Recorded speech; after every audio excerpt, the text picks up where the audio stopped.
तो सर आप सक्सेस को कैसे डिफाइन करेंगे? आज पाकिस्तान में जितने भी सक्सेसफुल आदमी बैठे हैं उनको दो दफा अगर झटकेंगे तो उनके अंदर से 100 गुना निकल आएंगे।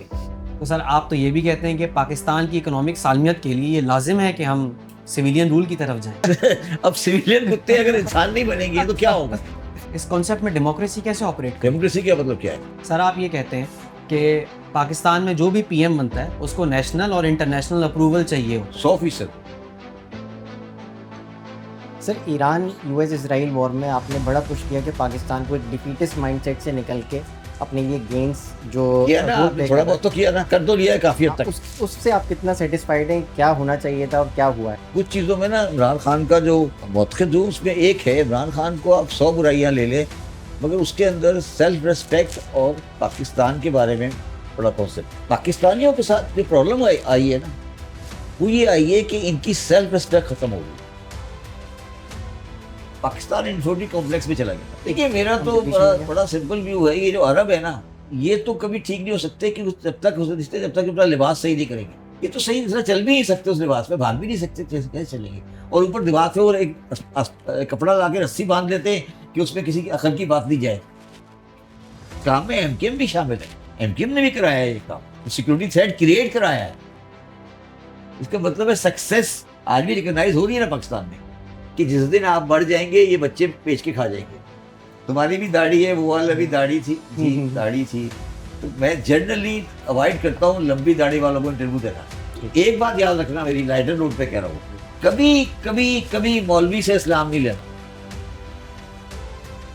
अब पाकिस्तान में सिक्योरिटी चैलेंजेस हैं, बिजनेस फ्रेंडली इन्वायरमेंट नहीं है, पॉलिसीज़ नहीं है, गवर्नमेंट पे ट्रस्ट नहीं है, तो वो कौन से ऐसे सेक्टर्स आपको लग रहे हैं जिसमें वो पैसा इनफ्लो ऑफ कैपिटल हो सकता है? पाकिस्तान में कोई सिक्योरिटी थ्रेट नहीं है, ये बकवास है।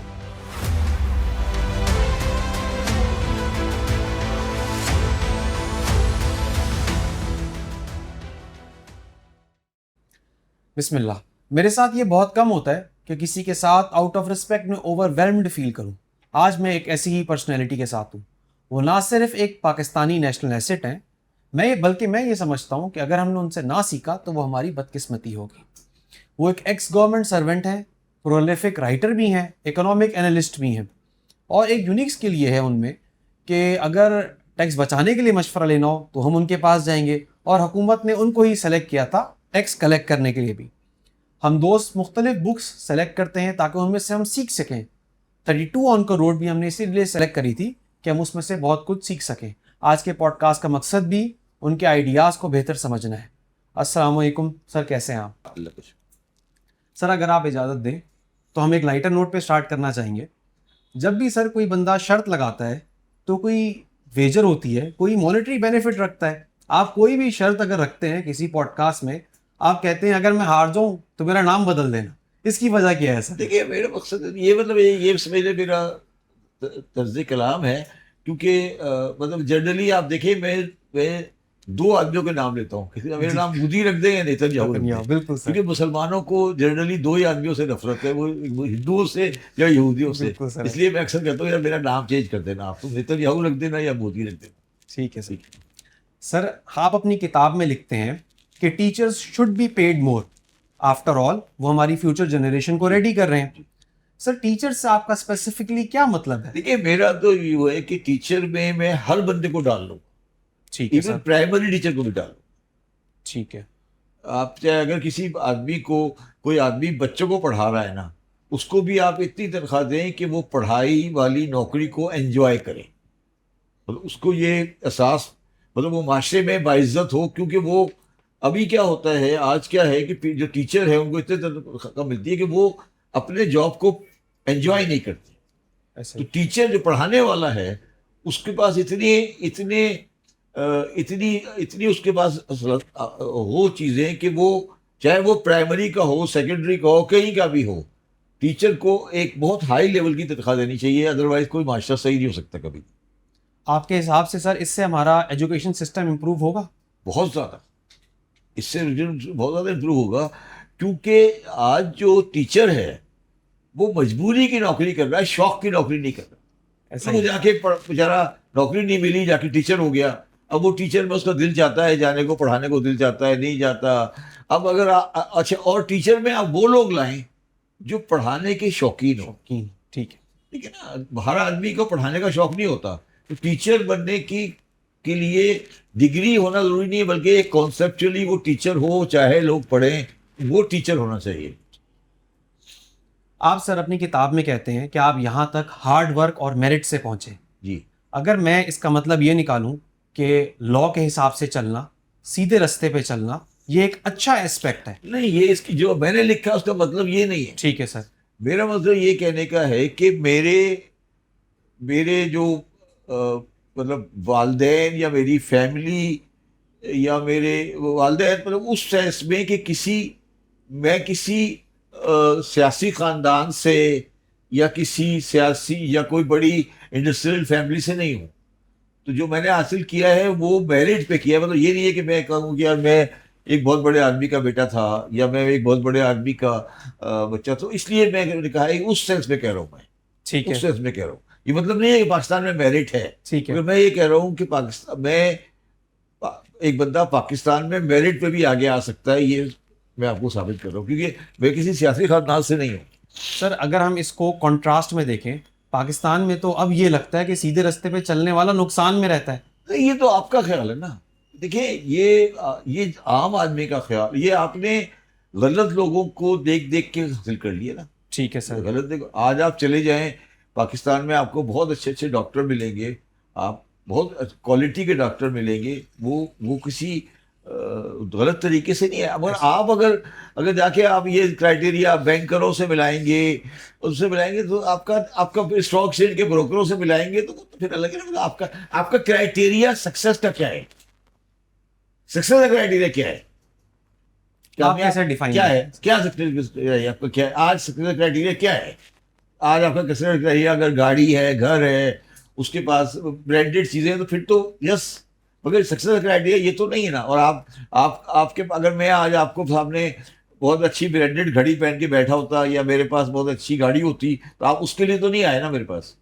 आप इसलिए तो नहीं आए ना कि मेरे पास बड़ी अच्छी ब्रांडेड गाड़ी है या मेरे पास बड़ी अच्छी कोई ब्रांडेड प्रोडक्ट है। इसका मतलब है सक्सेस आज भी रिकॉग्नाइज हो रही है ना पाकिस्तान में।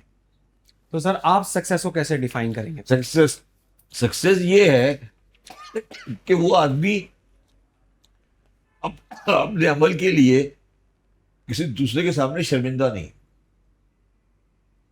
ये तो बहुत मुश्किल काम है सर। सक्सेस है ना जी। कि आज पाकिस्तान में जितने भी सक्सेसफुल आदमी बैठे हैं, उनको 2 दफा अगर झटकेंगे तो उनके अंदर से 100 गुना निकल आएंगे ना। जी। तो वो सक्सेस वो है जो ये कह सके यार मैं I am clean. I am clean, कि मैं किसी को नहीं, क्लीन नहीं, मैं दुनिया में किसी को जवाबदेह नहीं हूँ, अल्लाह को जवाबदेह हूँ, क्योंकि मैंने दुनिया में किसी को ज्यादती नहीं की। और इसीलिए एक बड़ा मशहूर व मारूफ जुमला है जो हज़रत अली अलैहिस्सलाम ने उस वक्त कहा जब आपको तलवार लगी, तो हज़रत अली ने कहा फुस्तु बि रब्बिल काबा, कि अली कामयाब हो गया। सक्सेस है फुस्तु बि रब्बिल काबा, उसका मतलब है काबे के रब की कसम कि अली कामयाब हो गया। इसका मतलब ये है कि पूरी जिंदगी गुजार दी, अब खत्म हो गई और कोई गलती नहीं हुई, कामयाबी हो गई। कामयाबी का मतलब ये है कि आपने दुनिया में कोई गलती नहीं की। कामयाबी का मतलब ये नहीं है कि दुनिया में दौलत मिल गई, गाड़ी मिल गई, ये कामयाबी नहीं है। सर आप ये कहते हैं कि पाकिस्तान में जो भी पीएम बनता है उसको नेशनल और इंटरनेशनल अप्रूवल चाहिए होता है। 100%। तो सर आपको लग रहा है ये हालात अनकरीब चेंज होंगे? नहीं, अनकरीब तो चेंज नहीं होंगे, अनकरीब तो कोई चेंज होने की चांस नहीं है। मतलब पाकिस्तान में पाकिस्तान इस तरह शिकंजों में जकड़ा हुआ है इंटरनेशनल सिस्टम के, और ख़ासतौर पर साफ बात करें अमेरिका के, जी। कि अमेरिका की कंसेंट के बगैर कोई आदमी पाकिस्तान में वज़ीर आज़म नहीं बन सकता। और अमेरिका जब उससे नाराज़ होता है तो वज़ीर आज़म से हट भी जाता है वो। मतलब ये भी आप दोनों साफ बात है। जब तक अमेरिका का आशीर्वाद है तो वज़ीर आज़म है, अमेरिका का आशीर्वाद ख़त्म हो जाएगा, वज़ीर आज़म नहीं। तो सर आप तो ये भी कहते हैं कि पाकिस्तान की इकोनॉमिक सालमियत के लिए ये लाजिम है कि हम सिविलियन रूल की तरफ जाएं। हाँ बिल्कुल, मगर अब नहीं हो रहा ना ये सिविलियन रूल।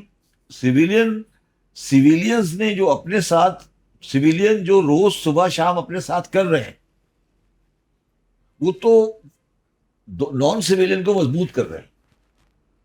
बताएं सर, क्या कर रहे हैं ऐसा, बताइए आप। सिविलियन अता तारड़ साहब रोजाना बैठ के इमरान खान को गाड़ी दे रहे होते हैं। इमरान खान के बंदे रोजाना बैठे हुए मरियम नवाज के सामने ऑफ सीन के बारे में ऑफ सीन बातें कर रहे होते हैं। ये आपस में लड़े तो क्या हो रहा है? बिल्कुल ऐसा ही है सर। हैं? पहले पहले नवाज शरीफ और बेनजीर भुट्टो का लड़ा करते थे, तो ये जो आप कुत्तों की तरह लड़ रहे हैं, तो ये तो आप मजबूत कर रहे हैं ना सामने वाले को। पहले आपको याद है बेनजीर भुट्टो और नवाज शरीफ लड़ा करते थे। ऐसा ही है अब इमरान खान और ये लड़े रोजाना सुबह आते हैं, एक दूसरे को गालियां देते हैं, एक दूसरे के खिलाफ गंदी बातें करते हैं। एक फैसला कर लेंगे चले जैसा भी है, हम एक दूसरे की जात के बारे में गुफ्तगू नहीं करेंगे, ये भी नहीं करते। ये तो फैसला करेंगे हम जात के बारे में गुफ्तगू नहीं करेंगे। सर। ये कैसे चेंज होगा? ये तो खराब से खराब ही होता जा रहा है।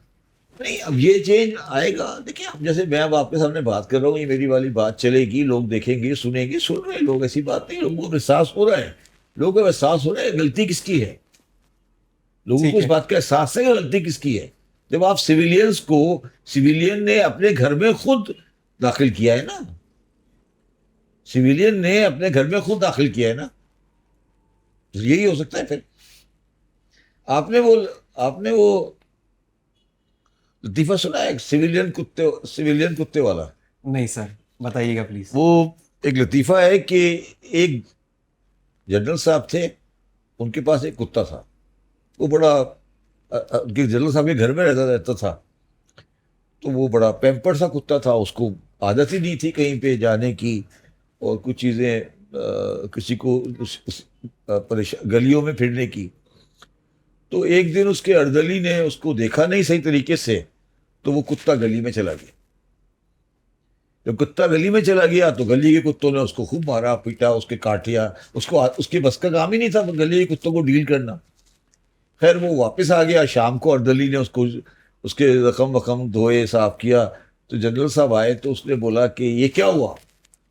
तो जनरल साहब को अर्दली ने बड़ा अच्छा जवाब दिया। उन्होंने कहा, सर ये बड़ा ही नालायक कुत्ता है, ये सिविलियन कुत्तों में चला गया था। ठीक है। तो अब सिविलियन कुत्ते अगर इंसान नहीं बनेंगे तो क्या होगा?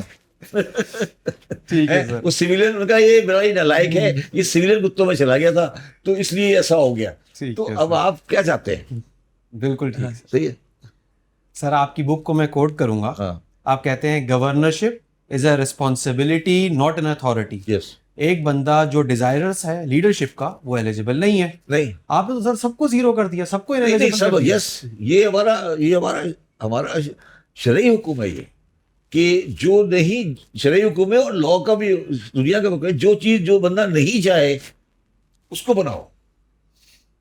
जो खुश ख्वाहिश कर रहे हैं ना, उसको नहीं बनाओ कभी भी। वो कहे कि मैंने नहीं बनना, आप उसको बनाए। फिर आपने तो उल्टा आप वो हर बंदा बढ़ बढ़ के कह रहा है मुझे बना दो, मुझे बना दो, मुझे बना दो। जो बंदा कह रहा है कि यार मेरे बस का नहीं है, वो शायद काम सही करे। क्योंकि हमारा मसला ये है कि हम उसको दे देते हैं जो आदमी सिर्फ मकसद ही उसका ओहदा हासिल करना है, खिदमत करना नहीं है। तो सर फिर आपके इस कॉन्सेप्ट में डेमोक्रेसी कैसे ऑपरेट करेगी? डेमोक्रेसी का मतलब क्या है? नहीं, सारे बंदे एमएनए बन गए, उसमें जो काबिल आदमी है, चाहे वो चाहे वजीर आजम बनना, नहीं चाहे, मगर आप उसको बनाए वजीर आजम। या तो हमारा तो शुरू होता है ना, अभी पार्टी इलेक्शन लड़ी होती है, आप बताते हैं ये वजीर आजम बनेगा, इसके ऊपर ये गलत है। तो सर लोग जो वोट मांगते हैं उसमें बाय डिफॉल्ट नहीं, वो गलत। देखिए, यही तो लोग वोट मांगते हैं हमारे यहाँ पर्सनैलिटीज से के लिए। जी पर्सनैलिटीज के लिए वोट नहीं मांगने चाहिए, वोट मांगने चाहिए उसूलों के लिए। बिल्कुल। वो तो हमारे यहाँ होता नहीं ना, आप इमरान खान को वोट देते हैं, नवाज शरीफ को वोट देते हैं, इसको वोट देते हैं, उसको वोट देते हैं, ये होता है ना। ये इसी वजह से गलती है ना जी। बिल्कुल ठीक सर। आप सर अपनी किताब में डिवाइन जस्टिस का जिक्र करते हैं, हाँ, जिसकी कहानी देखिए, भगत डिवाइन सिंह जस्टिस का मतलब ये है कि डिवाइन जस्टिस का मकसद ये है कि हर इंसान के साथ कुछ ऐसी चीजें हैं जो उसको बचा लेती हैं उस खिलाफ में, और वो जस्टिस या उसके मैं 3-4 मरतबा उस प्रोसेस से गुजर चुका हूँ। इसलिए मैं कहता हूँ कोई ऐसी ज़ात है जो आपको बचा लेती है।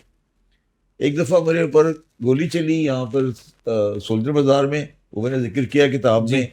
वो गोली वाला मेरे सामने, उसने गोली चलाई क्लेशनकोव से, मगर गोली उसकी बंदूक से नहीं निकली, मैंने उसको देखा। एक दफ़ा मेरी गाड़ी एक बहुत तेज़ी में मैं था, उस टक्कर होने वाली थी वो मेरी। तो इस तरह के वाक़यात मेरी ज़िंदगी में हैं जिसमें मैं ये समझता हूँ कि वो आम समझ में आने वाले नहीं है। डिवाइन जस्टिस है। अगर सर हम आम लेवल पे देखें तो डिवाइन जस्टिस तो हमें डे टू डे तो कहीं भी नजर नहीं आता।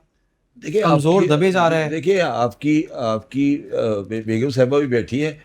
आपने कभी देखा है कि जो छोटा बच्चा होता है वो उसकी एक तरीके से हिफाजत की जाती है, और वो उसके बारे में ये कहा जाता है कि हर छोटे बच्चे के आसपास फरिश्ते होते हैं जो उसकी हिफाजत करते हैं। ये कहानी नहीं है, जी। ये कहानी नहीं है, ये रियलिटी है। वो डिवाइन जस्टिस है, वो जिसको चाहता है जिस वक्त उसकी हिफाजत करता है। ये एक अलग कहानी है, इसके ऊपर अलग बहस हो सकती है। ठीक है सर। सर आप अपनी किताब में ये लिखते हैं कि ओवरऑल आपको आज तक कुछ बोलने में लिमिटेशंस फील नहीं हुई हैं कभी। नहीं, मुझे कभी नहीं। लेकिन सर आपकी किताब का एक हिस्सा है जो आप कहते हैं आपकी डेथ के बाद पब्लिश होगा, और कुछ सवालों का अब आप कहते हैं कि पास, इसका मैं जवाब नहीं दूंगा। इसकी वजह क्या है? देखिए, मैंने किताब जो लिखी थी ना ओरिजिनली, ये 600 सफ़े की है अभी इस वक्त। जी सर। तो ये ओरिजिनली कोई 250 850 सफ़े की थी। तो 250 सफ़े मैंने निकाल दिए।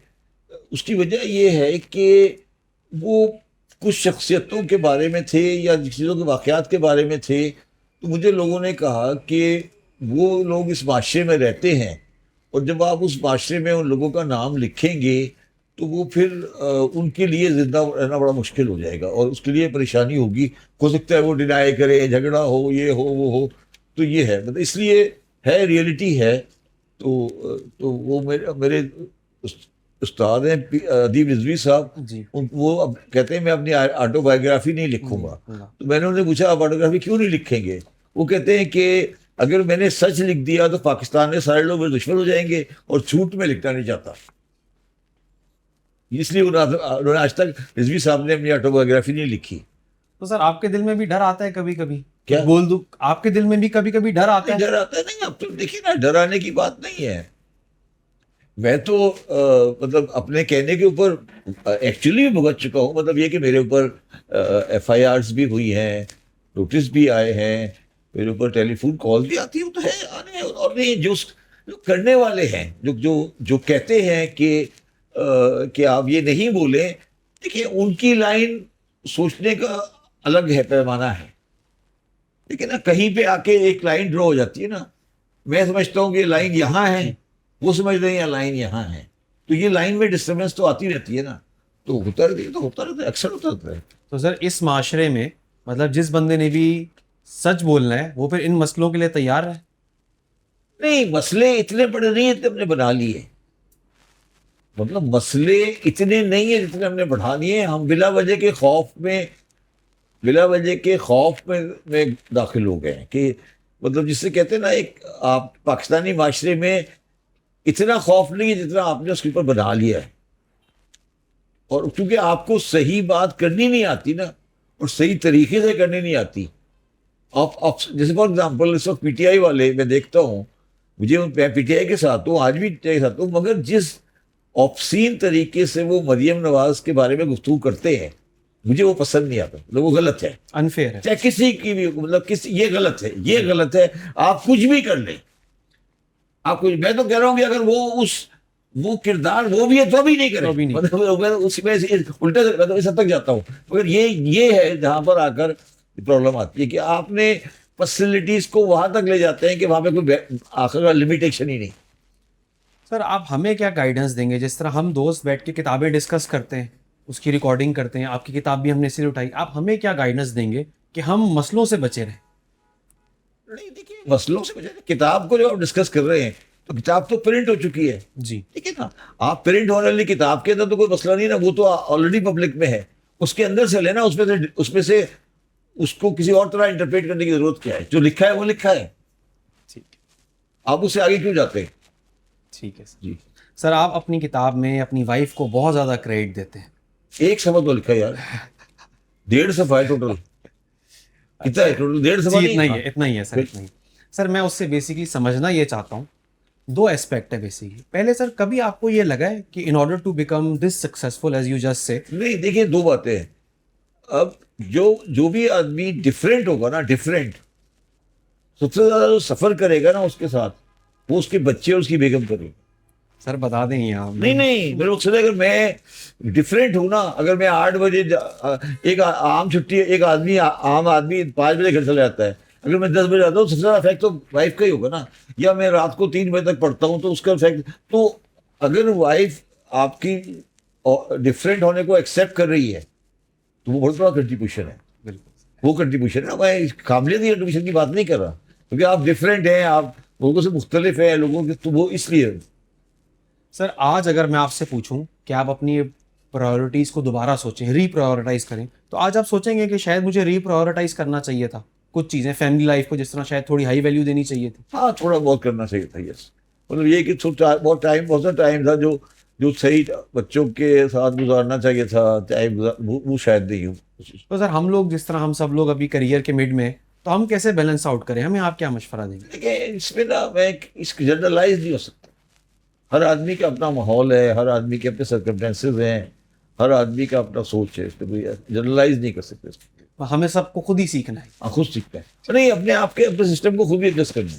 ठीक।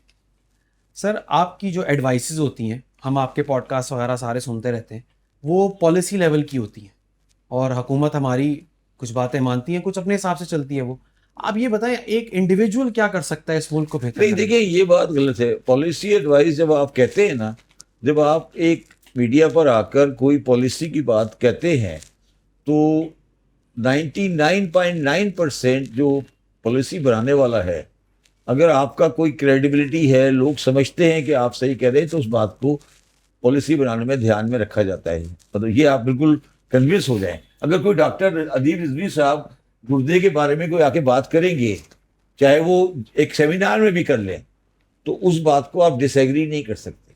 ऐसा या ही। कोई मखदूम अली खान साहब किसी लॉ के बारे में कोई गुफ्तगू करेंगे टीवी पर आकर, तो और उसमें उनकी कोई मिनिस्ट्री में नहीं है, तभी भी वो लोग उस बात को अहमियत देंगे, उसको डिनाई नहीं कर सकते। तो पॉलिसी में तो होता ही इंडिविजुअल है, उसको जरूरी नहीं कि कमेटी में बैठे और वहाँ बैठ के काम करे। आपका जो व्यू होता है, बल्कि पाकिस्तान की खराबी ये है कि लोग अपना सही व्यू नहीं देते। लोगों का व्यू पार्टीशन है, मतलब वो अपने सियासी मसलहतों के तहत, अपनी चीज़ों के तहत इंडिपेंडेंट व्यू नहीं दे रहे। सर एक इंडिविजुअल क्या कर सकता है? ये कुछ भी नहीं कर सकता। अपना जो अगर आपका स्टेटस है, अपना व्यू दे देंगे ये आपने गलत किया है। जैसे अभी रिसेंटली की बात है ना, अभी 458 रुपये पेट्रोल किया उन्होंने। मैंने एक इंटरव्यू दिया कि इंडिया में 312 रुपये है, 320 रुपये है, ये आपका जो 150 रुपये का ये गलत है। उन्होंने 80 रुपये कम किया, मेरे कहने पे किया या उन्होंने किया, मगर हम एकदम सामने ले आए ना कि यार आपने जो 458 किया है गलत किया है। तो ये कुछ नहीं करे, हमें ये नहीं है कि मैं जाकर उससे 308 मैंने करवाया 320, मगर कम अज कम फैक्ट्स तो लोगों को पता है ना। और शहबाज शरीफ साहब इग्नोर नहीं कर सकते कुछ चीज़ों को। सर एक इंडिविजुअल जिस तरह हम हैं, हम फ्रेंड्स नहीं, हैं। अगर पहले तो अपनी क्रेडिबिलिटी बनाए ना। ठीक है। सबसे पहले तो आपकी क्रेडिबिलिटी होनी चाहिए ना, कि आप अगर कोई बात कह रहे हैं तो लोग आदमी सुने। आज आप कह रहे हैं ये दिन है, फिर कल कह रहे हैं ये रात है, फिर उसी को दिन कह रहे हैं, उसी को रात कह रहे हैं, तो क्रेडिबिलिटी नहीं हो जाती है ना। आज मीडिया क्यों पाकिस्तान में नाकाम है? क्रेडिबिलिटी नहीं है ना। आप एक टीवी का चैनल खोले, मैं बता दूंगा अगला जुमला क्या बोलेगा ये। तो क्रेडिबिलिटी जब नहीं होगी तो बात की हैसियत नहीं होगी कोई। मतलब सर हमारे लिए अभी टाइम है, हम मेहनत करके अपने आप को साबित करें कि हम किसी काबिल हैं। क्रेडिबिलिटी का मतलब ये है कि आप चाहे गलत बात भी कहें, आप कन्विंसिंगली उसको सच हो। मतलब ये आप समझते हैं यार, ये समझते हैं कि यार ये काला है जी। तो आप समझे, हो सकता है ये काला नहीं हो, ये मैरून हो, मगर हमारा प्रॉब्लम है कि हमें पता है कि मैरून है और कहते हैं हम उसको काला है। सही। तो ये पहले तो आप अपना सच बोलना सीखे ना। हमारा प्रॉब्लम ये कि हमें पता है कि मैरून है मगर हम काला कह रहे हैं, तो किसी मकसद के लिए। ठीक तो जब वो मकसद निकल जाएगा, जब मसला हल हो जाएगा खुद ब खुद। कम से कम इंटेंशनली झूठ ना बोले, जानते बूझते झूठ ना बोले। इंटेंशनली झूठ बोलने, इंटेंशनली नहीं, वैसे ही झूठ बोलने का तो सवाल ही इंटेंशनली और अनइंटेंशनली क्या है। ठीक है सर। इंटेंशनली और नॉन इंटेंशनली क्या है? झूठ है। झूठ तो झूठ है। ठीक है sir, thank you very much आपके टाइम के और लिए। कुछ सर अब अली रेहान मेरे फ्रेंड हैं, वो कंटिन्यू करेंगे। सर पहले तो thank you so much sir आपके टाइम के लिए। सर आप अपनी पोजीशंस जो है, इकोनॉमिक्स के बारे में बात हो, पॉलिटिक्स के बारे में बात हो, या सोसाइटी के बारे में बात हो, या रिलीजियस के बारे में बात हो, रिलीजियस, ठीक है, रिलीजियस के बारे में, आप रिलीजियंस, सही करो, रिलीजियस नहीं, रिलीजियंस। रिलीजियंस के बारे में बात हो सर, आप अपनी पोजीशंस डिफिकल्ट या रादर रिस्की पोजीशंस अपनी होल्ड करते हैं, और आप एजुकेट करने में यूथ को काफ़ी टाइम भी लगाते हैं और अपना काफ़ी टाइम, मनी, हर तरह से एफर्ट लगाते हैं। तो क्या ऐसी बर्निंग डिज़ायर है जो आपको इस चीज़ में मोटिवेट करती है कि इतनी रिस्की सिचुएशंस में अपने आप को बार बार डालें? देखिए, बात ये है कि मैं ये समझता हूँ कि अगर आपके पास कोई चीज़ है और वो माशरे को फ़ायदा दे सकती है हम्म, तो उसको शेयर करना चाहिए। हम्म, और और उसमें अगर आपका रिस्क भी है, मगर आप ये समझते हैं कि सामने वाले को सही बात पता होनी चाहिए या उसकी बात सही बात पे, तो वो आपको करना चाहिए। अब आप, मसला ये मेरा ये जो है वो ये है, मसला कह लें या मेरा जो है वो ये है कि मेरा जो बुनियादी एजुकेशन है वो इकोनॉमिक्स और अकाउंटिंग है, ठीक है। और मैं अपने, अगर उसके बाद जो मैं चीज़ पढ़ता हूँ, बहुत पढ़ी है, वो है हिस्ट्री और पॉलिटिक्स, बिल्कुल। ठीक है, दो चीज़ें। उसके बाद मैंने ये जो मौलवी हैं और ये जो बंदे मजहबी मामलात हैं, हम्म, इन्होंने मुझे इतना इरिटेट किया, इनकी बातें सुन सुनकर, इनकी जिहालत की बातें सुन सुनकर, कि मैंने कोई 10-12 साल लगाए, 10 साल लगाए तकरीबन हम्म, मजहबी मामलात को पढ़ने में। और अब मैं समझता हूँ कि मेरे पास एक रीजनेबल इल्म है जिससे मैं इन मजहबी मौलवियों का दिमाग दुरुस्त कर सकता हूँ। तो इसलिए मैं इनको बार बार जब ये कोई बात करते हैं तो मैं उन्हें बताता हूँ कि आप गलत हैं, क्योंकि ना आपको हिस्ट्री आती, ना इकोनॉमिक्स आती, ना मज़हब आती, ना कुरान आता, आपको कुछ नहीं आता, आप जाहिल हैं। आप जाहिल हैं और लोगों को जाहिल बना रहे हैं। तो ये जो मकसद है मेरा, मैं अभी इस सिलसिले में मैं एक कोई 25 से 40 के करीब पॉडकास्ट रिकॉर्ड करा रहा हूँ।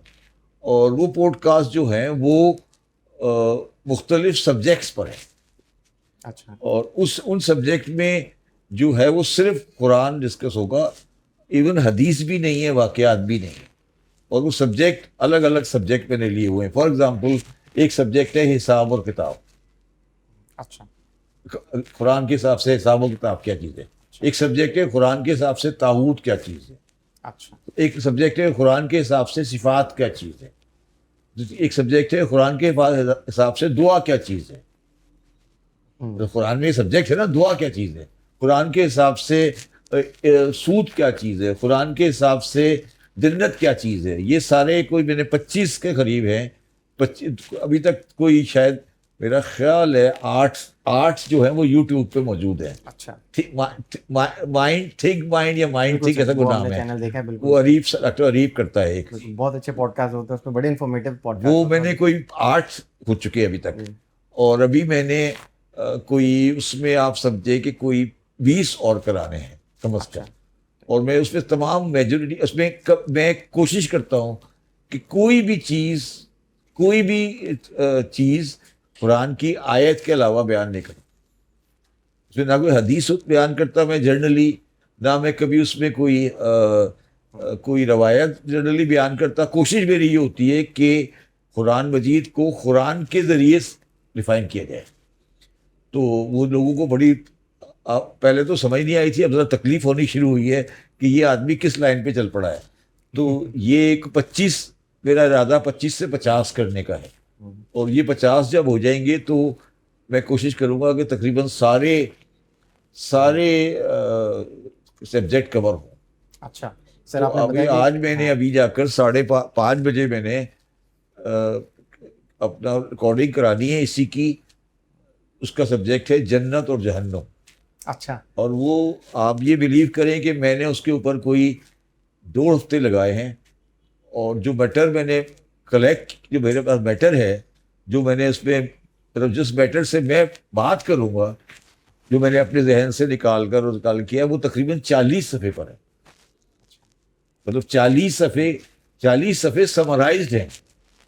उस सारे 40 सफ़ों को लेकर फिर मैंने जन्नत और जहन्नम के बारे में जो कुरान मजीद में लिखा हुआ, जो मुझे समझ आया, वो मैंने लिखा हुआ है और वो मैं उसके साथ करता हूँ। तो ये अब इसी तरह ये पॉलिटिक्स का मसला है।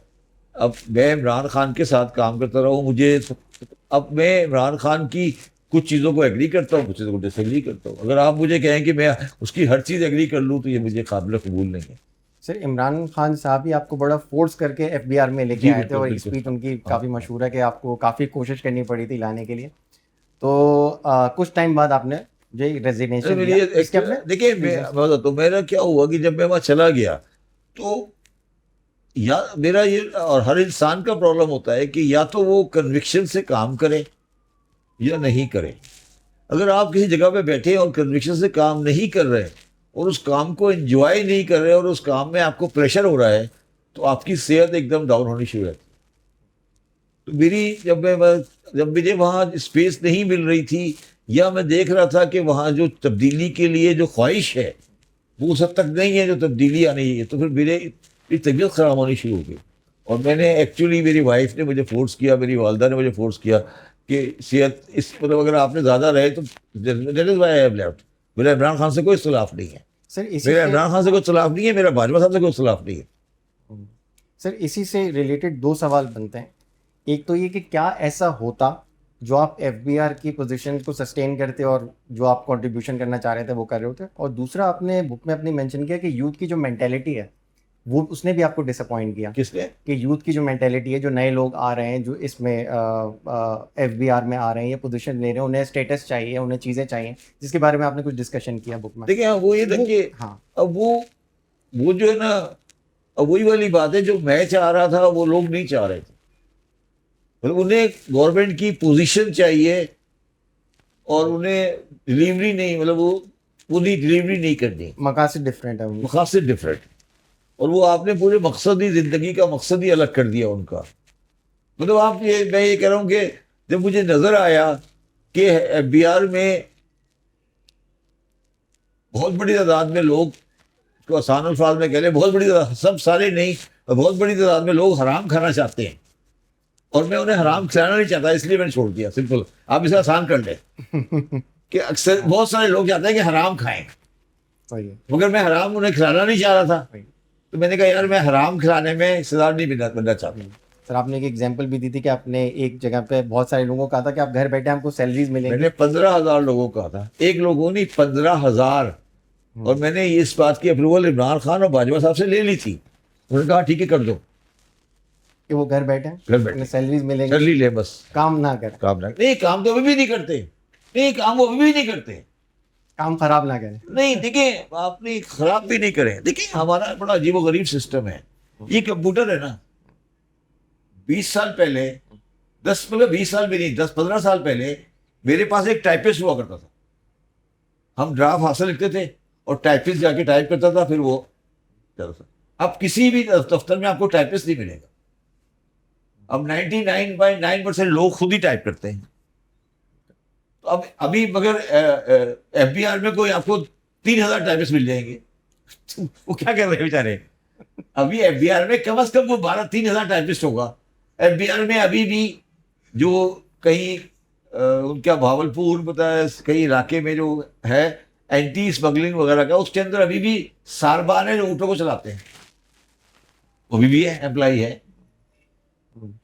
एफबीआर में बेशुमार माली भी है, ऐसी ऐसी पोस्टों वाले हैं जिनकी अब जरूरत ही नहीं है ही नहीं वो पोस्ट। मतलब वो काम ही खत्म हो गया। बस आसान आसान तरीके बताओ ना, सबसे बड़ा काम था नोटिस सर्वर। नोटिस जाके जो नहीं दुनिया में होता है, हर जगह होता है। ठीक है जब नोटिस आता है तो जाके नोटिस निकालता है और जाके घर पे लेकर आता है, इसको नोटिस सर्वर बोलते हैं। ठीक। हाई कोर्ट में आज भी होता है, डिस्ट्रिक्ट कोर्ट में आज भी होता है, आपके खिलाफ नोटिस आता है। एफबीआर में हमारे जमाने में हम लोगों ने नोटिस खत्म कर दिया था। अब आज की डेट में कोई नोटिस किसी टैक्स वाले को बाय पोस्ट नहीं आता, खत्म हो गया है। अब there is no notice by post, all the notices are received by email और उसकी वेबसाइट पर उसके पोर्टल पर आता है। पोर्टल पे आए। तो अब नोटिस सर्वर सारे क्या कर रहे हैं आपके ख्याल में? वो कहाँ है? वो क्या कर रहे हैं वहां बैठे हुए? सारे नोटिस सर्वर क्या कर रहे हैं? सर लेकिन जाएंगे कैसे वो, मतलब कैसे जाएंगे? क्या मतलब? जब रिटायर हो जाए घर बैठ जाए, जब रिटायर हो जाए तो बताओ कि वो दफ्तर क्यों आते हैं? जो नोटिस सर्वर है, अब नोटिस सर्वर की कोई एक्टिविटी नहीं है ना। आज के तारीख में कोई इनकम टैक्स का नोटिस सर्वर आ ही नहीं सकता यहाँ पर, कॉन्सेप्ट ही नहीं है नोटिस का। अगर नोटिस बाय हैंड लाएगा तो मैं उसको फाड़ के फेंक दूंगा, क्योंकि लीगली उसकी वैलिडिटी नहीं है। जब तक नोटिस, अब आज के जमाने में नोटिस बाय पोस्ट का, बाय फिजिकल का कॉन्सेप्ट ही खत्म हो गया। तो आपने नोटिस सर्वर क्यों रखा हुआ है फिर? बिल्कुल बिल्कुल मैंने मिसाल दी ना आपको ये। बिल्कुल सर, समझ में आने वाली बात है बिल्कुल। Sir, Iran US Israel war में आपने बड़ा पुश किया कि पाकिस्तान को एक डिफीटिस्ट माइंडसेट से निकल के अपने लिए गेम्स जो किया ना role आपने, play थोड़ा कर रहा बहुत तो किया ना, कर तो लिया है काफी हद है, तक। उससे आप कितना सेटिस्फाइड हैं? क्या होना चाहिए था और क्या हुआ है? देखिए पाकिस्तान सबसे बड़ा, जो मैं कुछ चीजों में ना इमरान खान का जो मौक़िफ़ जो उसमें एक है, इमरान खान को आप 100 बुराइयां ले ले, मगर उसके अंदर सेल्फ रिस्पेक्ट और पाकिस्तान के बारे में बड़ा कॉन्सेप्ट है। ये फौज में भी है, ये बात माननी पड़ेगी। पाकिस्तानियों के साथ जो प्रॉब्लम आई है ना, वो ये आई है कि इनकी सेल्फ रिस्पेक्ट खत्म हो गई। मतलब पाकिस्तानियों के अंदर एक इंफीरियरिटी कॉम्प्लेक्स आ गया है। बड़ा स्ट्रॉन्ग स्टेब्लिश हो चुका है हमारे जहनों में। हाँ, अपने कि आप को ही हम वैल्यू शराब मुल्क है, ये है, हमारे पास पैसे नहीं है, हम सही नहीं हो सकते। एक इंफीरियरिटी कॉम्प्लेक्स बिल्ट इन होता जा रहा है, वो जनरेशनली पास भी हो रहा है। रिलेशनली पास भी हो जा रहा है। अच्छा, फिर वो जाके दुबई में जाते हैं, वो बिल्डिंगें देखते हैं, वो नौकरियां देखते हैं, वो बड़े बड़े घर देखते हैं, वो कहते हैं यार देखें ये तो ये नहीं है, हमारे यहाँ ये नहीं है। तो वो inferiority complex Aahista Aahista Aahista multiply हो है। अच्छा, इसमें एक और बड़ी इंटरेस्टिंग बात है, तो पाकिस्तानी है ना, एवरेज पाकिस्तानी, वो बेचारे गरीब हैं, जी। वो दुबई से आगे जा नहीं सकते। उनको यूरोप की सोसाइटी भी नहीं पता, बिल्कुल। उनको इंग्लैंड की सोसाइटी भी नहीं पता, उनको इंडिया की सोसाइटी भी नहीं पता। बाहर का उन्होंने रेफरेंस पॉइंट दुबई है उनका। उन्होंने कुछ देखा है तो ये सिर्फ जाहिल अरब देखे हैं बस, कि यार यही है बस। तो जो सोसाइटी होती है ना, सिविलाइज सोसाइटी, वो कैसे रहती हैं, उनका क्या तरीका होता है, वो सब उन्होंने देखा। तो अब पाकिस्तान इंफीरियरिटी कॉम्प्लेक्स में चला गया था। अब ये जो वॉर हुई है, इसमें पाकिस्तान इंफीरियरिटी कॉम्प्लेक्स से निकला है। अच्छा, क्योंकि पूरी पाकिस्तान कौम ने सेलिब्रेट किया है। नहीं, हाँ, नहीं सेलिब्रेट तो बाद में, पाकिस्तान इंफीरियरिटी कॉम्प्लेक्स से निकला क्योंकि पाकिस्तान को नुकसान पहुंचाने में इन रियासतों का बड़ा हाथ है। ठीक। हमने सारा एयरपोर्ट बंद कर दिया, एमिरेट्स चले गए, कतर की एयरलाइन आ रही है, कराची एयरपोर्ट पे फ्लाइट कोई नहीं है। तो ये सारा जो नुकसान हुआ ना, तो अब जब वॉर हुई, तो जब वो बंद हुए तो हमें एहसास हुआ कि यार हम भी कुछ इंपॉर्टेंस रेलेवेंट है। रेलेवेंट है। तो ये पूरा सिनेरियो चेंज हुआ पूरा। जैसे कहते हैं ना, आपने देखा यार कि दुनिया ऐसे नहीं है, दुनिया ऐसे भी हो सकती है। जब दुनिया ऐसे भी, फिर आपको नजर आया कि यार ये ऐसी चीज नहीं है, यही नहीं है, कुछ और भी है। और 70s से पहले भी आप एक कंट्रास्ट देते हैं कि पाकिस्तान जो था वो अपनी जो वैल्यू है वो स्टैब्लिश करवा पाता था। हाँ, उसके बाद हाँ। देखिए, मेरा तो competition हो गया। बड़ा सिंपल व्यू है। ये जो अरब है ना, ये तो कभी ठीक नहीं हो सकते कि जब तक अपना लिबास सही नहीं करेंगे। ये तो सही तरह चल भी नहीं सकते, उस लिबास में भाग भी नहीं सकते, कैसे चलेंगे? और ऊपर दिमाग पे और एक कपड़ा ला के रस्सी बांध लेते हैं कि उसमें किसी की अकल की बात नहीं जाए। रस्सी क्यों बांधते हैं कपड़े के लिए? अच्छा, इसमें मैं आपको एक और बात बता दूं, मेरे आकाए नामदार जो थे, उन्होंने कभी ये लिबास इस्तेमाल नहीं किया। ठीक। ये मैं आपको हाँ, मैं आपको पहली दफा बता सुन देता रहा हूँ, हूँ। जो हमारे आकाए नामदार थे, उन्होंने कभी ये वाला लिबास नहीं इस्तेमाल किया। ये बद्दुओं का लिबास है, अच्छा ये लिबास आपका नहीं था। सर, लेकिन लिबास के अलावा नहीं, माइंडसेट लिबास क्या मतलब, वो जब चल ही नहीं सकते तो लिबास क्या मतलब, माइंडसेट क्या मतलब कैसे हो सकता, अकल कैसे आ सकती है? अकल आने के लिए कुछ चाहिए ना, कोई मौसम चाहिए, कोई एजुकेशन चाहिए, कोई सिविलाइजेशन चाहिए। वो सब तो है नहीं, क्या करेंगे? यही करेंगे जो हो रहा है। बोले अमेरिकन अड्डों पर रह रहे हैं ना यार, आप अपनी हिफाजत के लिए अमेरिकनों के थ्रू रह रहे हैं ना। आज अमेरिकन अड्डे हट जाए फिर क्या होगा? आज अमेरिकन के कितने आदमी रहते हैं? 50,000, 50,000 अमेरिकन फौजी रहता है मिडिल ईस्ट में। 50,000 अमेरिकन फौजी रहता है, ठीक है। सऊदी अरब में भी शराब हराम है, पाकिस्तान ईरान में भी शराब हराम है। वो 50,000 जो है वहाँ शराब पी रहे हैं, इनको कुछ नहीं होता है। ये किस तरह के मुसलमान हैं, इन्हें समझ नहीं आ रही। सर वो मुनाफिकत और एक कॉन्फ्लिक्ट मुनाफिक की बात नहीं है, ये बेवकूफ है।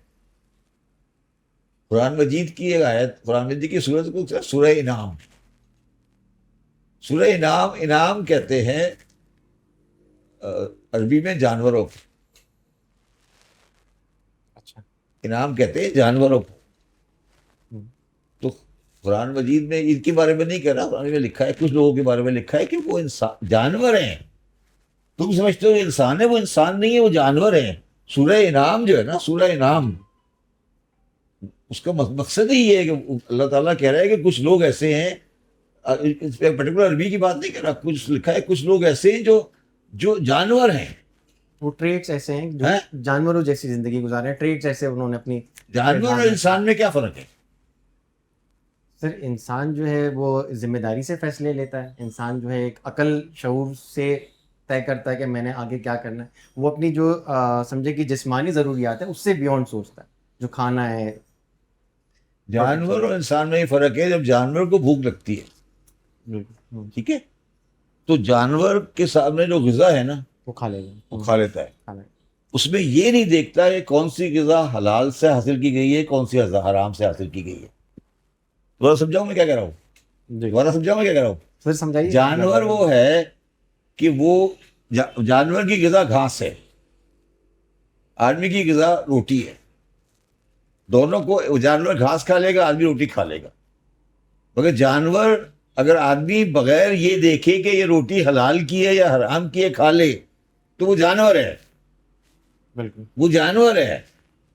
अगर मुझे भूख लगी और रोटी में खा लूं बगैर ये देखे कि ये हलाल है या हराम है, तो मैं इंसान नहीं हूं, मैं जानवर हूं। जानवर जब भूख लगती है तो वो खा लेता है, जो सामने रखा है, वो ये नहीं देखता कि ये हलाल है या हराम है, ये मेरा है या किसका है या किसका है। तो इंसान उसे कहते हैं, इंसान उस जानवर का नाम है जो रोजी को ये देख के खाता है क्या हलाल है क्या हराम है, उसका नाम है इंसान। सर बहुत अच्छी डेफिनेशन दी आपने। अच्छा, और आगे चले। अब उस आदमी के अंदर एक मुत्तकी इंसान पैदा हो जाता है। अगर मुझे रोटी है, मेरी हलाल रोटी भी है, हलाल भी है रोटी, और अगर वो हलाल रोटी में आधी रोटी किसी को दे के दे देता हूँ और आधी खुद खा लेता हूँ, तो उस आदमी को बोलते हैं मुत्तकी। एक बात याद रखना, मेरी लाइटर नोट पे कह रहा हूँ, कभी कभी कभी मौलवी से इस्लाम नहीं लेना। और तुम्हारी भी दाढ़ी है, वो वाला भी दाढ़ी थी दाढ़ी थी, तो मैं जनरली अवॉइड करता हूँ लंबी दाढ़ी वालों को इंटरव्यू देना। ठीक हाँ, ठीक। आपकी दाढ़ी लंबी नहीं है इसलिए मैंने एक्सेप्ट की।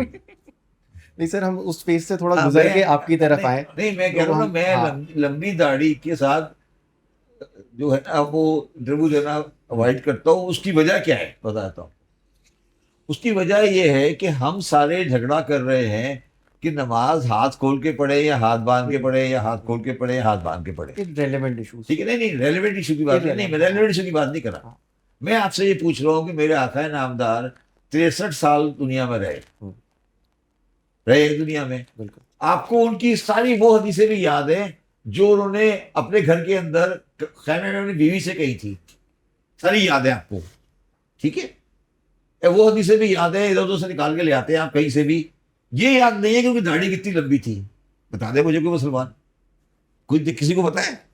कोई कहता है इतनी लंबी थी, कोई कहता है इतनी लंबी थी, कोई कहता है इतनी लंबी थी। कितनी लंबी थी आप बताएंगे जरा मुझे? सर हमने जो सुना हुआ है वो एक कोई किताब दिखाओ ना, सुना हुआ क्या मतलब? एक वो अहले हदीस कहते हैं कि कई बातें सुनी। अहले हदीस कहते हैं काटनी नहीं है ना? जी तो मुसलमानों में लेंथ ऑफ दाढ़ी का इख्तिलाफ है। बिल्कुल है, पूरी दुनिया में है। बिल्कुल। तो हदीसों लेंथ ऑफ दाढ़ी पे तो एग्री कर नहीं सके, तो हदीसों पे क्या एग्री करेंगे? लेंथ ऑफ दाढ़ी पे एग्रीमेंट है? नहीं है, नहीं है, नहीं है ना? नहीं है, कहीं भी नहीं है, नहीं है ना? तो कम से कम आप 50 से 55 साल तो लोगों के सामने मौजूद थे ना, दाढ़ी के साथ थे ना। बिल्कुल। तो वो क्यों नहीं लिख लिया कि इतनी लंबी थी? भाई सारी हदीसें लिख ली, 5 लाख हदीसें लिख ली, ये क्यों नहीं लिखा कि इतनी लंबी दाढ़ी थी?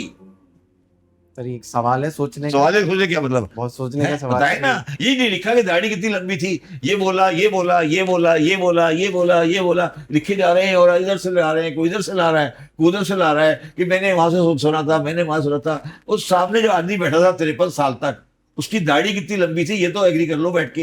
ये चलो पहले नहीं एग्री किया, आज सारे बैठ जाओ मिलकर एग्री कर लो। आज तो सारी रिसोर्सेज सबके पास है। सबके पास है, सब मिलकर बैठ जाओ यार, आज एग्री कर लेते हैं कि यार हमने आज एग्री कर लिया कि रसूलुल्लाह सल्लल्लाहु अलैहि वसल्लम की दाढ़ी जो थी वो इतनी लंबी थी। ये तो तुम्हारा हाल है, और फिर बातें करते हैं आप इस्लाम की। ठीक है ना? बिल्कुल सर, क्रिटिसिज्म आपका ये बड़ा क्रिटिसिज्म logical नहीं है, और ये क्रिटिसिज्म नहीं है, ये क्रिटिसिज्म नहीं है, ये रियलिटी है। देखिए हम इसको हम समझ रहे हैं कि कोई चीज क्रिटिसिज्म उसको कहते हैं कि कोई चीज सही हो वैसे क्रिटिसाइज करो। ये क्रिटिसिज्म नहीं है, ये हकीकत है। क्रिटिसिज्म नहीं है, ये हकीकत है कि मुसलमानों को आज मेरे आकाए नामदार की दाढ़ी की लेंथ पर क्लैरिटी नहीं है तो बता दें। सर वो बस मसलक की चीजें हैं जो क्या? एक मसलक ने एक डिफाइन किया हुआ है, दूसरे तो भाई मसलक मैं ने ये कह रहा हूं ना कि इसका मसलक नहीं किया, इसका मतलब है कि मुसलमानों में किसी चीज पे वो नहीं है ना इत्तेहाद। मैं कह रहा हूँ किसी चीज पे इत्तेहाद है, बस कुरान पे इत्तेहाद है, कुरान पे इत्तेहाद है, कुरान के मतलब पे इत्तेहाद नहीं है, मतलब में नहीं है। मतलब पे नहीं है। कुरान की अरबी में इत्तेहाद होगा, कुरान की मतलब पे तो कोई इत्तेहाद नहीं है। कुरान के मतलब में तो जमीन आसमान का इख्तिलाफ है। किस चीज में इत्तेहाद है, किस चीज में इत्तेहाद है? बिल्कुल बुनियादी चीजों पे इत्तेहाद क्या है। बुनियादी? सिर्फ जैसे अल्लाह का एक मानना है, अल्लाह का एक मानना तो आखिरी अल्लाह का एक मानना तो हिंदू ही मानता है कि दिखा दो मैं हिंदू अल्लाह का आप नहीं सल्लल्लाहु मानता। अलैहि वसल्लम को आखिरी नबी पैगंबर मानना, नमाज नहीं, मेरा मतलब बुनियादी, बिल्कुल बुनियादी बेसिक चीजों पे। ये तो मगर चले आज से लंबी बात हो जाएगी, आगे अच्छा, छोड़। चले सर मैं अगला सवाल लेके आता हूँ हाँ। कि आपने ये कहा कि मिडिल ईस्ट से पाकिस्तानी जो है वो अपना पैसा लेके आ जाए, वही हमारे लिए बहुत है। 25 बिलियन का आपने एक नंबर हाँ, दिया कि अगर इन हालात में एक अपॉर्चुनिटी निकल के आती है कि दिसंबर तक हम पाकिस्तान में वो लैंड करवा सकते हैं जो कैपिटल है। अब पाकिस्तान में सिक्योरिटी चैलेंजेस हैं, बिजनेस फ्रेंडली इन्वायरमेंट नहीं है, पॉलिसीज़ नहीं है, गवर्नमेंट पे ट्रस्ट नहीं है, तो वो कौन से ऐसे सेक्टर्स आपको लग रहे हैं जिसमें वो पैसा इनफ्लो ऑफ कैपिटल हो सकता है? नहीं, आपने एक बात की सिक्योरिटी चैलेंजेस है, क्या मतलब इसका? सर सिक्योरिटी चैलेंजेस ये है कि पाकिस्तान में कोई बिजनेस में पैसा लाके दिखाना जो अपने आप को सेफ महसूस नहीं करता। कौन है, कितने जैसे लोग हैं? कराची में एक बड़ा टाइम गुजरा है जिस वक्त नहीं, अब अपना तो गुजर पैसा गया ना। आज आप जाओ डिफेंस में, सब सुख इतने बड़े बड़े घर हैं, वो सिक्योरिटी किसकी सिक्योरिटी डेंजर में है? सर हमारे इवन पास जब बुरे दिन भी थे, जब बुरे दिन भी थे तो उसमें किस घर के अंदर सिक्योरिटी चैलेंज किया गया कि यार आपने इतना बड़ा घर कहाँ से आया, या आप जेवर निकाले, कितने डाके पड़े? सर डाकों की नहीं तो यार, कराची नहीं, में देखिए history यार वो तो है ना, डाके तो अमेरिका में भी पड़ते हैं भाई। सिक्योरिटी चैलेंज से क्या बुराद है? मुझे बताया ना सिक्योरिटी। आप जाएं कराची में, लाहौर में जाएं, हजारों ऐसे घर हैं जो बिल्कुल पोश हैं, उनको क्या सिक्योरिटी का चैलेंज है? आप सर, बताएं। एक लीगल मैं- सिक्योरिटी भी है कि क्या? अगर ये लीगल आपने फ्रेमवर्क एस्टेब्लिश किया, आप आज business तक कोई करने जा रहे हैं, आज मुझे बता दें, सिक्योरिटी चैलेंज तो दुबई में है। आप एक दफा अंदर हो जाए, फिर देखें दुबई में आपके साथ क्या होता है। दुबई में खुदा ना खास्ता आप किसी छोटे जुर्म में अंदर हो जाए, फिर आप मुझे मिलिएगा आके, फिर पता लगेगा आपको कि क्या होता है। सिक्योरिटी चैलेंज तो दुबई में है। आप दुबई में बिल्कुल बंदे का बोतल बन के रहते हैं, जरा सा आप चलान करें या कोई गलती करें, फिर देखें दुबई में आपके साथ क्या होता है। सिक्योरिटी चेंजेस तो दुबई में है, पाकिस्तान में क्या सिक्योरिटी चेंज है? सर हमें ऐसा लगता है ना कि वहां पे फेयर तरीके से चीजें जो है क्या चलेंगी। तुम्हें लगता है ना फेयर तरीके से? तुम फेयर हो ना, तुम खुद फेयर हो, तुम सीधी लाइन में चल रहे हो तो तुम्हें लग रहा है कि फेयर है। जब तुम जरा यहाँ तो इधर कभी इधर जा रहे हो, गाड़ी कभी इधर लेके जा रहे हो, गलत जगह पार्क कर रहे हो, तुम वहां करके दिखाओ, फिर पता लगेगा सिक्योरिटी क्या है। पाकिस्तान में कोई सिक्योरिटी थ्रेट नहीं है, ये बकवास है। आप बताए ना मुझे क्या सिक्योरिटी थ्रेट है? मुझे समझा दे कितने बंदे मरे हैं कराची में पिछले 10 साल में? सर सिक्योरिटी के अकाउंट से बताया कितने बंदे मरे कि ये आदमी, ये बिजनेसमैन था, इस बिजनेसमैन को अगवा करके ले गए और सिक्योरिटी के तकरीर उठा के मार दिया। ये बताया मुझे कितने लोग मरे हैं कराची सर में? अब जैसे अभी कराची में लाखों दुकानें हैं, लाखों, और उनके लाखों ओनर्स हैं, सुबह शाम कारोबार कर रहे हैं, कैश आ रहा है, कैश जा रहा है। कितने लोगों को ऐसा डाका पड़ा है? सर जैसे भी 6 महीने साल पुरानी एक न्यूज थी कि एक तो स्ट्रेस तो दुनिया में हर जगह होते हैं ना। 3 करोड़ की आबादी का कौन सा शहर है मुझे बताओ ना दुनिया में? 3 करोड़ की आबादी का शहर है कराची। यहाँ लाखों रुपए का सौदा दिन में लाखों रुपए के सौदे होते हैं, लोग आ रहे हैं जा रहे हैं, खाना खा रहे हैं, खाना पी रहे हैं। क्या सिक्योरिटी थ्रेट है कराची में, मुझे आप बता दें आज। तो जैसे क्या? सीएफओ जो है के सीएफओ जो है पिछले किसके? 6-8 महीने पहले जो कंपनी है उसके सीएफओ, वैसे हम इसको लगाएंगे या नहीं लगाएंगे वो देख किसी लेंगे। 2 नंबर के काम में होगा पहले वो हाँ। आदमी। नहीं, मैं आपको इसलिए बता रहा हूँ, जनरली स्पीकिंग ये जो होता है ना, ये किसी क्रिमिनल एक्ट का रेस्पॉन्स होता है।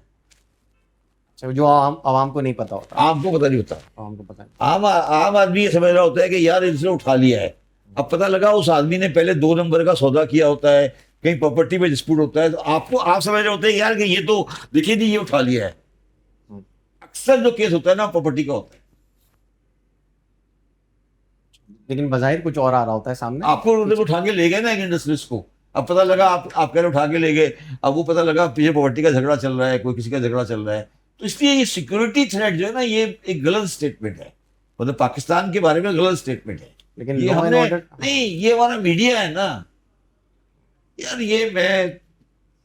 यार, ये सारे काम हम कर रहे थे किसी से पैसे लेकर के पैसे यहां से वहां जाए। कोई पैसे लगा रहा था इसमें लोगों ने Outflow पैसे capital। लगाए हैं कि यार यहाँ ये पैदा करो तो लोग जाएं यहाँ से। सर अब लगता है कि इसमें डायरेक्शन इस काम में एमकेएम भी शामिल है, एमकेएम ने भी कराया है ये काम, सिक्योरिटी थ्रेट क्रिएट कराया है। जी। मैं तो बिल्कुल, मैंने अपनी किताब में लिखा है कि मुझे तो लग रहा है कि उन्होंने वो कराची की तबाही के लिए आए थे किसी लोग, उन्होंने कराची की तबाही के हिस्सेदार हैं। मैं तो एग्री करता हूँ आज। सर अब आपको लगता है कि डायरेक्शन कुछ सीधी हो रही है, जैसे डायरेक्शन कि, सीधी नहीं हो रही, डायरेक्शन उधर सीधी हो रही है तो खुद ब खुद उधर सीधी हो खुद जाएगी। इधर सीधी हो रही है। जैसे ये जो हवाला हुंडी का काम था, अभी उस पर बड़ा क्रैकडाउन हुआ है पिछले दिनों में, न्यूज़ में आ रहा है कि कोई पकड़ा गया, किस तरह से हुआ काम। तो आपको लग रहा है कि पाकिस्तान में ओवरऑल अब ये डिसाइड कर लिया है कि चीज़ें जो है वो नहीं, देखिए, हवाला हुंडी रुक नहीं सकता, मगर अब आप हवाला करवा नहीं रहे हो, फर्क ये है। अच्छा। फर्क ये है ना, हवाला हुंडी ये नहीं कि हवाला हुंडी मुश्किल हो गया है। अब आपको दुबई में पैसे चाहिए नहीं ना। हवाला हुंडी क्यों रुक गया है? इसलिए रुक गया है कि मुझे दुबई में पैसे चाहिए ही नहीं, मुझे यहाँ से भेजना ही नहीं है, तो मैं क्यों हवाला हुंडी करवाऊंगा? जब तक दुबई में चाहिए होंगे, जब हवाला हुंडी होगा ना। आप तो दुबई से मुझे निकालने हैं, लाने नहीं है। सर यहाँ पे किस सेक्टर में आएंगे पैसे? Real estate. रियल एस्टेट में।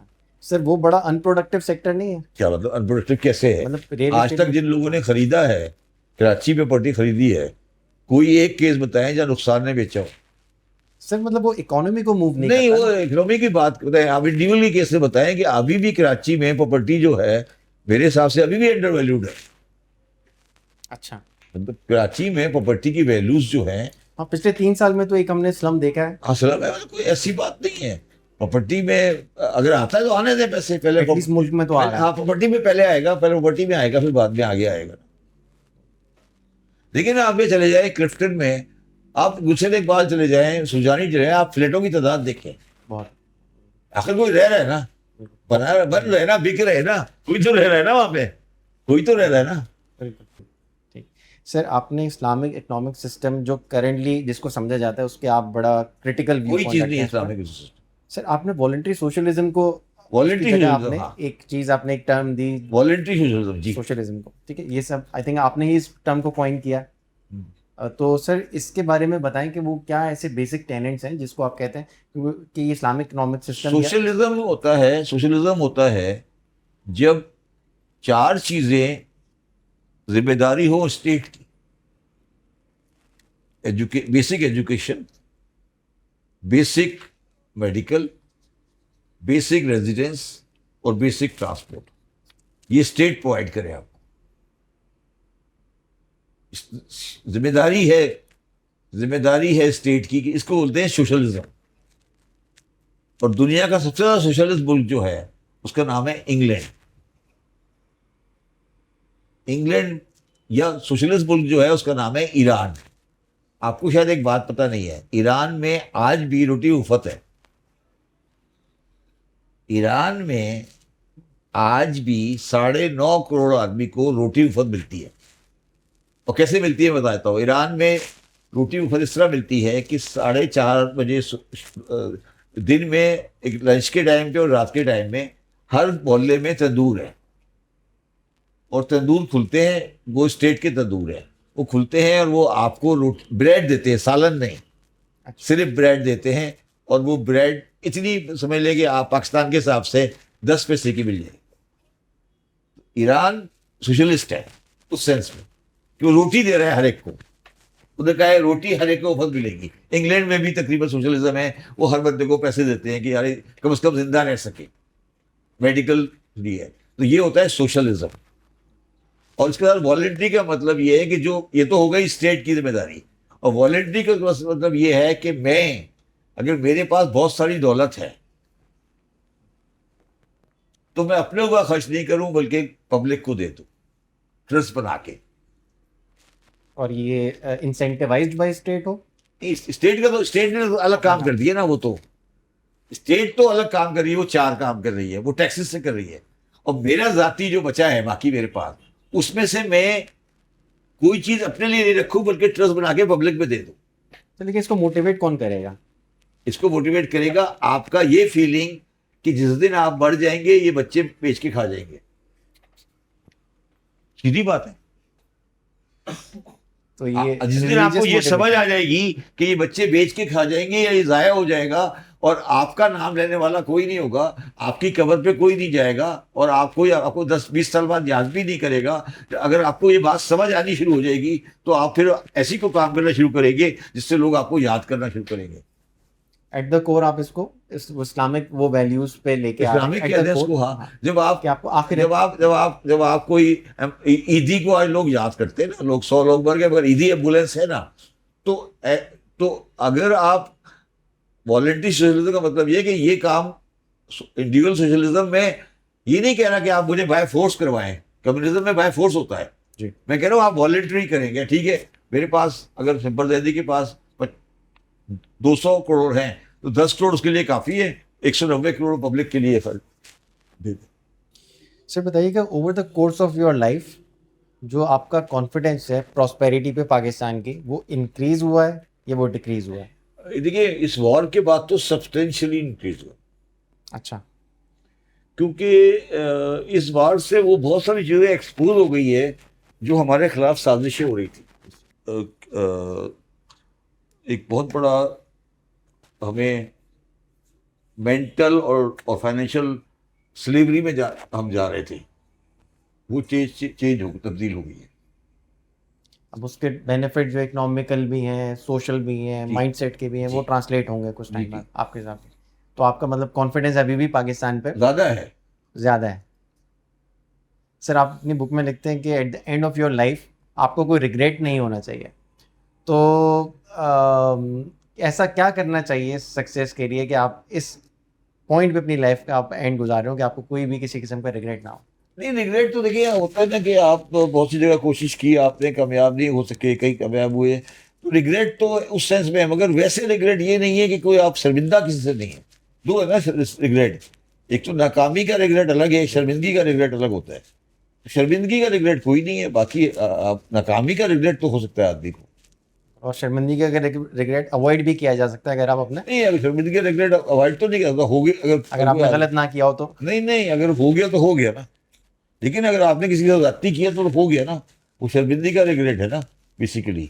अगर उसका बर्डन कैरी ना करे, क्या उसका बर्डन कैरी ना बर्डन कैरी तो ये तो हो नहीं सकता ना। देखिए ये तो पॉसिबल नहीं है कैरी नहीं कर सके, वो तो कैरी करना पड़ेगा ना। तो आप कोशिश होनी चाहिए कि शर्मिंदगी का रिग्रेट कम से कम हो। सर आपका बहुत शुक्रिया हमें टाइम देने के लिए। We can not be thankful enough. बस सर जाते आते आपसे एक गुजारिश है, हमें आपकी बुक पर ऑटोग्राफ चाहिए प्लीज़।